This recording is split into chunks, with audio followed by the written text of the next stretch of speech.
बोलिए श्री प्राणनाथ प्यारे की जय, श्री सद्गुरु महाराज की जय। देखिए मेरे प्यारे लाडले साथ जी कि सद्गुरु धनी श्री देवचंद जी के साथ में किस प्रकार की दिव्य नूरी लीलाएं होती है। एक तरफ तो वे स्वयं पहले सभी के शिष्य थे, सब उनके गुरु थे, और लौकिक मार्ग से भी यदि देखा जाता है तो जब कोई किसी को अपना गुरु धारण कर लेता है तो वो गुरु कभी उस शिष्य की शरण में नहीं जाता है, वो उनके चरणों में नतमस्तक नहीं होता है। परंतु यहाँ ये लीलाएं होती है, ये लीलाएं होती है हरिदास जी के साथ में।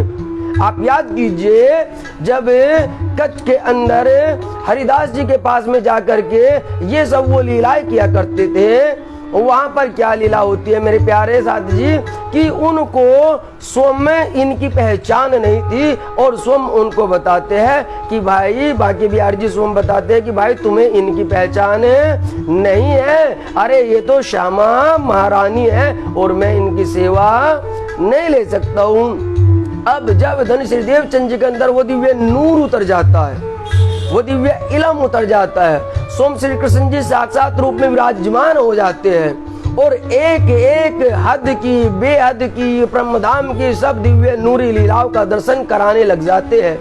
और जो भागवत के जो गुप्त भेद थे, जो गुप्त रहस्य थे, उन सब को जब वे खोलने लग जाते हैं और सुंदर साथ की जमात जुड़ने लग जाती है, क्योंकि वहां पर भट्ट जी भी भागवत करते हैं, लेकिन भट्ट जी से वो वर्णन, वे लीलाएं नहीं खुलती है जिन लीलाओं को यहाँ सद्गुरु धनी श्री देवचंद्र जी दिव्य रूप से खोलते चले जाते हैं मेरे प्यारों, खोलते चले जाते हैं। तो जब नूर प्रकटता है, जब दिव्य प्रकाश प्रकटता है, जब सूर्य उदय होता है, तो मेरे प्यारों उसकी रोशनी को कोई ढांप नहीं सकता है, वे लीलाएं को आप ढांप नहीं सकते हैं। तो ये भी बिल्कुल ज्ञान रूपी वो इलम प्रकट हुआ था जिसका प्रकाश बहुत दूर दूर तक फैला था, बहुत दूर तक, और इस प्रकाश की एक किरण उनके गुरुजी श्री हरिदास जी के पास भी जाती है मेरे प्यारों, श्री हरिदास जी के पास भी आती है, और श्री हरिदास जी सब कुछ भूल करके उनको उनके चरणों में आकर के नतमस्तक हो जाते हैं और उनके दीन में आकर के सम्मिलित हो जाते हैं, और यहाँ से वे उनको अपना गुरु बना लेते हैं मेरे प्यारों लाडलो साथ जी, अपना गुरु बना लेते। सोचिए जो पहले कभी किसी के गुरु रहे थे, आज वे उनको ही अपना गुरु बना लेते हैं। बोलो श्री प्राणनाथ प्यारे की जय, श्री सद्गुरु महाराज की जय। तो ये गुरु ध्यान रखिए, बाहर से सद्गुरु धनी श्री देवचंद जी गुरु नहीं बना रहे, क्योंकि ये जो तन है अभी, ये तन तो मेरे प्यारों तब भी था जब वे उनकी सेवा किया करते थे, जब वे बाके बिहारी और बाल मुकुंद जी की सेवा किया करते थे, वे सखी भाव से उनकी सेवा करते थे, उनकी परिक्रमा लगाया करते, तब भी यही देवचंद थे, लेकिन तब इन्होंने इनको गुरु नहीं बना था। आज गुरु बना रहे, क्यों? क्योंकि आज अंदर देवचंद्र जी नहीं, आज इनके अंदर सोम ब्रह्मधाम के श्री श्यामा जी महारानी विराजमान है, श्री ठाकुरानी जी विराजमान है, जिसने ये सारे के सारे गुज्ज रहस्य को बिल्कुल खोल करके रख दिया है, और जिससे सुंदर साथ को वो दिव्य ब्रह्मधाम और वो सारी की सारी लीलाएं नजर आने लगी। इसलिए आज हरिदास जी पहचान गए, और वे खुद नहीं बल्कि अपने पूरे परिवार के साथ में धनी श्री देवचंद जी के चरणों में नतमस्तक हो जाते हैं और उनको अपना गुरु बना लेते। ये कितनी बड़ी दिव्य लीला है मेरे प्यारे साथ जी।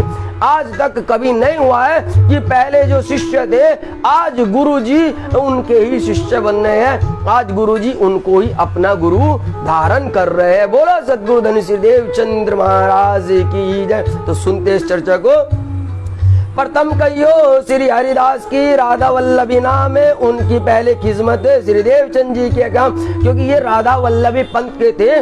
जब सतगुरु धनी श्री देवचंद जी इनके यहाँ जाते थे तो इनकी पूर्ण रूप से खिदमत करते थे और इनकी वहां पर सेवा किया करते थे। जब भाई इन्हें पहचान तब फेर ग्रे कदम, सुख दियो सेवा मिने सौंप दे आत्म। और इस प्रकार से श्री हरिदास जी ने जब नित्यानंद स्वामी सद्गुरु धनी श्री देवचंद जी को अंदर से पहचाना कि ये कौन है, ये तो साक्षात्कार पूर्ण ब्रह्म परमात्मा बैठे हैं इनके अंदर तो दिव्य नूरी लीलाएं हो रही है, तो उन्होंने उनके वास्तविक अंदर के श्री श्यामा जी महारानी और श्री कृष्ण जी को उस दिव्य नूर को पहचाना, और पहचान करके तब गए कदम, तब उनके के श्री चरणों में आ जाते हैं और अपने आप को सब कुछ सौंप देते हैं। यह बहुत अनहोनी घटना है मेरे प्यारे साथ जी, बहुत ही अनहोनी घटना है कि जो पहले कभी गुरु रहा करते हैं आज वे ही अपने शिष्य को अपना गुरु बना लेते हैं। इसलिए कहा जाता है कि समझी बूझ गुरु कीजे रे साधो भाई, समझी बूझ गुरु कीजे।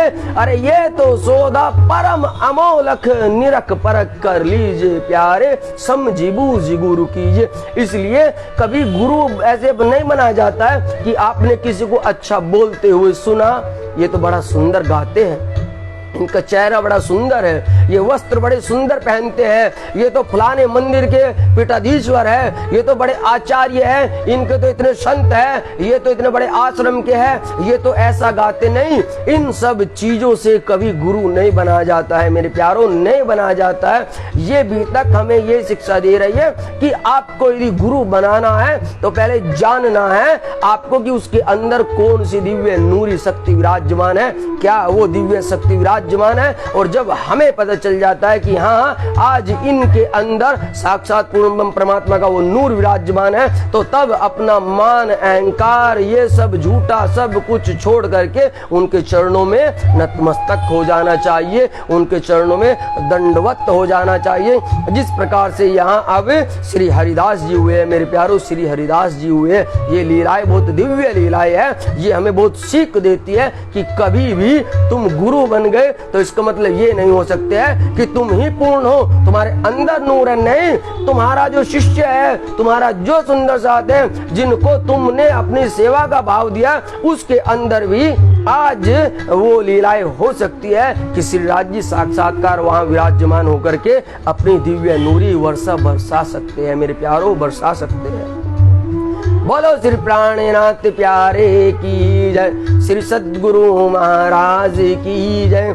और ये इकले नहीं आते, देखिए कहते कि माता वृंदावन की धनियानी हरिदास है, वृंदावन ईमान लाया करी सेवा काज।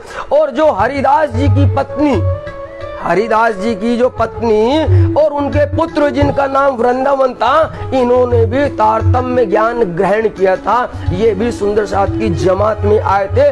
और वृंदावन जो थे उन्होंने सदगुरु धनी श्री देवचंद जी की बहुत ही खास अपना धाम धनी पूर्ण परमात्मा जान करके उनके चरणों में सेवा दी थी मेरे प्यारों, सेवा दी थी। आप सोचिए, वो ये भी कह सकते थे, उनकी पत्नी उनका पुत्र ये भी कह सकता था कि नहीं पिताश्री, आपने उनको अपने शिष्य बनाया है, आपने उनके अंदर जो देखा है सो देखा है, आप उनको अपना गुरु बनाइए, लेकिन हम नहीं बनाएंगे। लेकिन नहीं, क्योंकि इन्होंने भी सदगुरु धनी श्री देवचंद जी के अंदर वो ही दिव्य नूर देखा था, वो ही लीला देखी थी, वो ही सब कुछ नूर पहचाना। तब इन्होंने पहचाना कि ये तो हमारे आत्मा के खाविंद है। और इस प्रकार से वे उनकी खासल खास सेवा करते हैं। मूली वृंदावन की ना तो जोरू खजा में ए आई साथ में जाग खड़ी आत्म। और जो वृंदावन, जो हरिदास जी का जो पुत्र था जिसका नाम वृंदावन था, वो वृंदावन की जो पत्नी था उनका नाम मूली बाई था मेरे प्यारों, मूली बाई। ये बड़े ही आनंद की बात है, बड़ी खुशी की बात है। और हम सबको ये याद रखने की बात है कि स्वामी हरिदास जी, उनके जो पुत्र है, उनकी जो पत्नी है, उनकी जो माता जी है, उनका भी बड़ा सूक्ष्म रूप में वर्णन हो रहा है। यही अपनी मूल वितक है मेरे प्यारे साथ जी, जो हमें हर पल याद रखनी चाहिए, याद रखनी चाहिए। अब यहाँ पर कह रहे कि जो वृंदावन की पत्नी थी उनका नाम श्री मूलीबाई था। और उसने भी तारतम्य ज्ञान, तारतम्य इलम ग्रहण करके उन्होंने अपनी आत्मा को जगाया है। और सतगुरु धनी श्री देवचंद्र जी की बहुत ज्यादा सेवा किया। क्या मान करके? सतगुरु धनी देवचंद ने साक्षात पूर्ण परमात्मा मान करके, क्योंकि उनके अंदर विराजमान श्री कृष्ण जी की दिव्य नूरी शक्तियां अपनी लीला दिखा रही थी मेरे प्यारों, लीला दिखा रही थी। बेटा वृंदावन का कैया नाम नरहर है और माता वृंदावन की कछु इनको भाई खबर। और जो वृंदावन थे उनका भी जो पुत्र था, उस पुत्र का नाम नरहरि था मेरे प्यारों साथ जी, उनका पुत्र का नाम नरहरि था।